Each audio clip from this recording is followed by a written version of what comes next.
Simon Osborne, how are you today? Hello there, Neil. Yeah, we're doing very well here. If anyone would like to pop round and talk to us about cycling or any aspects of cycling, we're more than happy to have a chat. But what a lovely day, what some lovely weather, and a lot of our riders are out and about, and they're going to be turning up here later on as well, so you'll see us in force. Well, that's what they tell you, really. They're having a sneaky lie-in this morning before riding down here. Yeah, well, I would have been out with them, but yeah, I'm here. I've got my bike on the stand as well. I've had it a few years now, but yeah, I mean, I'm all for safe cycling, and we need to think of that all the time, and the health benefits and everything else. But yeah, just a lovely day here in Crawley. Just tell us a little bit about Crawley Wheelers, because it is a cycling club.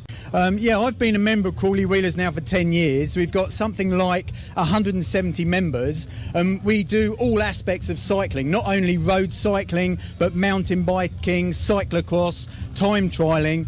And it's also, we've got a lot of ladies and guys that ride with us, and we also promote the cycling with the younger kids as well, so we help train them for all safety aspects of cycling. That's certainly a good idea. I mean, how do you find the roads here in central Crawley? I mean, yes, there are some cycle lanes, but not everywhere, are there? No, that's right. I mean, and some of the shared areas as well, we have to be particularly mindful that we have pedestrians and dog walkers, and we always aim to be considerate when we're cycling in and around Crawley. But the potholes, yeah, absolutely terrible. We have to be very careful spotting those, especially when the roads are flooded, as they have been so much recently, because when you've got water across the road, you just don't know what lies beneath. I think that applies to vehicle drivers as well. Absolutely. Now, just tell us a little bit about the new rules that are brought into driving, you know, reaching across your left hand to open the driver's door before getting out, so it makes you turn to look,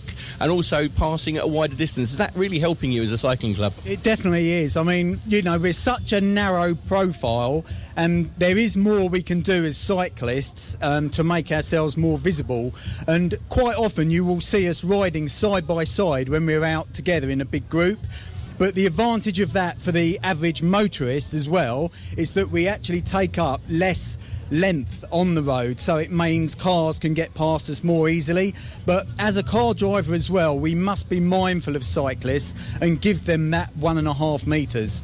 That is very, very important. It's really difficult when a club is out, for instance. I speak now as a car driver and a cyclist, because I used to time trial myself. But as a car driver, the thing that's really difficult is when you come up against a group of cyclists, they're riding almost like a peloton. You've got no way of sort of leapfrogging around because they're in such a tight group. Yeah, what we try to do is, if we're out in a big group, generally we're riding a group of 6 or 8 in pairs, so we're no bigger than actually a car on the road. And then what we will do is, if we're a bigger group of say 20 or more, we will leave at least a few hundred yards so that cars can actually pass and overtake quite easily. And you'll see that when we're out and about on the roads around Crawley. Just switching back to your bike at the moment, I mean, hasn't technology moved on? It's amazing. It absolutely has, yeah. I mean, I'm running tubeless wheels on this bike, and it's got electronic shifting as well, so you don't even have to mechanically push the gear across into the next one. You just press a button. It's quite amazing how they've moved on, and they're so light now as well. You know, this one in particular weighs about 8.5 kilos, which, you know, they're carbon fibre. The technology, you know, it's trickled down from the space industry and everything else. I mean, it is amazing. May I ask how much a bike like that should cost? Yeah, definitely a lot of money. So we're well up in 4 figures. Yeah, this was just under £4,000. Wow. Yeah, I mean, it's a lot of money, but it's an investment for me. I use it 2-3 times a week. It's 3 years old, although you wouldn't believe it because I keep it really clean.